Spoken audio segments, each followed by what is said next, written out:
D'abord, les bonnes nouvelles. Dans l'hémisphère sud, où l'hiver est presque fini, les courbes de personnes malades de la grippe ont rarement été aussi plates. Une situation directement liée aux mesures d'hygiène liées à la COVID. Mais ça ne veut pas dire de baisser la garde. L'influenza peut jouer des tours. En Australie, ça a très bien été, mais ils ont une campagne de vaccination massive.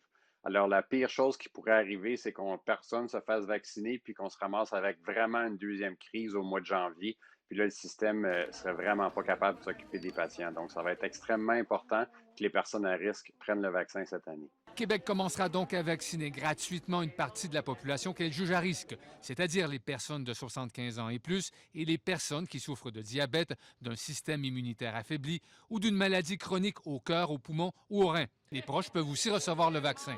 Québec a commandé 30 de plus de vaccins cette année, ce qui fait 2 millions de doses à donner. L'objectif, c'est de vacciner 80 des personnes à risque. Et c'est une première cette année. La loi permet maintenant aux pharmaciens de vacciner cette clientèle à risque. Les rendez-vous se prennent à vitesse grand V. On a déjà presque tout écoulé, les 650 000 doses qu'on leur a données. C'est plus compliqué en pharmacie parce qu'on est arrivé à la limite des doses qu'on a disponibles, mais le pharmacien est là en offre complémentaire au réseau. Donc, il y a encore possiblement des places disponibles là, via les CLSC, par exemple.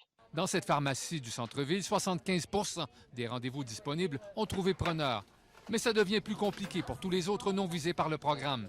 Pour les personnes qui ne sont pas éligibles à la gratuité, on n'a pas réussi à obtenir de vaccins au privé, en fait, parce que les fabricants n'ont pas pu fournir suffisamment aux grossistes, parce que cette année, on ne peut les commander uniquement que chez les grossistes. La santé publique affirme que la livraison de d'autres doses plus tard cet automne devrait ouvrir de nouvelles plages pour la prise de rendez-vous.